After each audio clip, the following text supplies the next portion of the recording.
ازيكم حبايبي؟ عاملين ايه؟ يا رب تكونوا بخير وبصحة وبسعادة دايما يا رب. النهاردة جايه لكم بكيكة النشا، في منتهى الجمال. وجربتها زي ما احنا شايفينها منتشرة اليومين دول، فقلت اما اجربها. حقيقي في منتهى الجمال، وحقيقي النشا بيفرق في الطعم جامد قوي، والنتيجة خطيرة. زي ما انتم شايفين الشكل والطعم الشكل والمنظر بيتكلم عن نفسه. يلا ونشوف عملناها ازاي. وقبل ما نبتدي ونقول بسم الله مع بعض، هنا معانا 3 بيضات بدرجة حرارة الغرفة. مش طلعاها قبل كده، وعادي يعني حطي في الخلاط ومش هتلاقي اي فرق برضو. بس لو بدرجة حرارة الغرفة يعني زي ما بيقولوا. يلا نعمل زي ما بيقولوا. معانا هنا كوباية الا ربع سكر والتلات بيضات، ومعانا كوباية الا ربع لبن. وهننزل في الخلاط بتاعنا. مفيش لا اسهل ولا اسرع من كده، عشان ما نقولش ما عندناش مضرب يدوي او ما عندناش اي مضرب كهرباء في الخلاط بتاعي، والخلاط موجود في كل البيوت. وعندنا هنا كوبايه الا ربع سمنه على زيت او زبده على زيت زي ما تحبي، او عاوز تعملي زيت لوحده، بس طبعا لما يبقى ميكس بيبقى احلى. وبقول لكم هنا ان الكوبايه كلها اللي بنعاير بيها مقاس واحد. نزلنا بالمادة الدهنية بتاعتنا في الخلاط. وهننزل في الوقت دون بالفانيليا بتاعتنا. عندنا فانيليا سايلة، عندنا فانيليا باودر، ايه اللي عندك حطي بيه. واهم حاجة هنا بقى في الوقت ده معلقة الخل، بتفرق طبعا في لون الكيكة والهشاشان بتاع الكيكة. نزلنا هنا بالحبة الخل بتاعنا، ورحنا جهزنا كده كل المواد السائله بتاعتنا.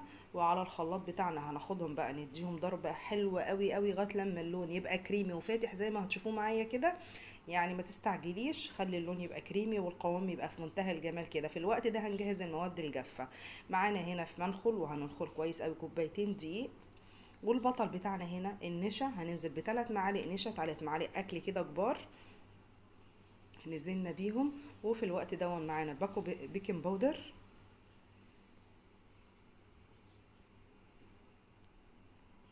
ومعايا هنا بقى التركية، انزلي بمعلقة بيكربوناتو، وانزلي بيها ورشة الملح.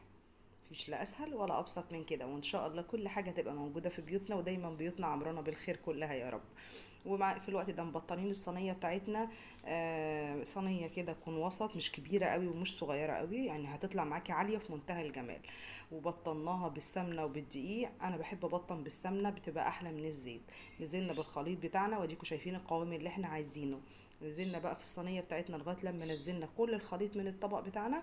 هنديها ضربه محترمه قوي، بحيث ان احنا نسويها وما يبقاش فيه هوا من جوه في الكيكه خالص. في الوقت ده قبل ما نبتدي نعمل الكيكه كنا مشغلين الفرن، ودي خطوه كلنا عارفينها. مشغلين الفرن على درجه حراره 180، وعلى الرف الوسطاني. هتاخد معاكي من نص ساعة ل35 دقيقة. والنتيجة وطبعا بتفرق كل واحد من الفرن بتاعه. كلنا حافظين درجات الفرن بتاعتنا.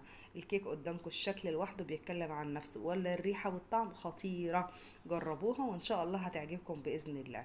بصوا قدامكم اهي، اختبرناها بسن سكينة او بعصاية شيش طاووق، واتأكدنا ان هي من جوه مستوية، مفيش اي حاجة نية فيها. قلبناها بقى كده براحتها. ويا ريتكم ما تستعجلوش زي وتقطعوها بسرعه، لا سيبوها لغايه لما تتلج. هتلاقي نتيجه في التقطيع خطيره. كل ما الكيكه بتبرد قطعي، هتلاقي النتيجه روعه. طبعا انا ما عنديش الحته دي، ما بصبرش فيها، دايما بحب اقطعها وهي سخنه وانتوا بتشوفوني، فبتطلع معايا مفتفته. فبس طعمها خطير. اصبروا بقى وكملوها لما تبرد خالص، قطعوها وهتشوفوا النتيجة في منتهى الجمال. ما تعملوش زي طبعا، وهو دي الغلطة اللي انا بغلطها دايما في الكيك بتاعنا. بس القوام والارتفاع والطعم خطير. وهتدعوني ان شاء الله لما تجربوها. انا كنت نفسي اوريكم بس وهي ماسكه كده الهشاشان، بس هي سخنه قوي فما عرفتش. بصوا بقى من جوه اللون في منتهى الجمال. يعني كيكه تشرف لو جايلك ضيوف على فجأة، او عاملاها لولادك كده، فرحي ولادك في منتهى الجمال. واحلى واحلى لما بتحطيها في علبه بقى وتحطيها في التلاجة، بتبقى في منتهى الجمال حقيقي، وجامده كده زي اللي بنشتريها جاهزه من بره. يا رب يكون عند حسن ظنكم، والسلام عليكم ورحمه الله.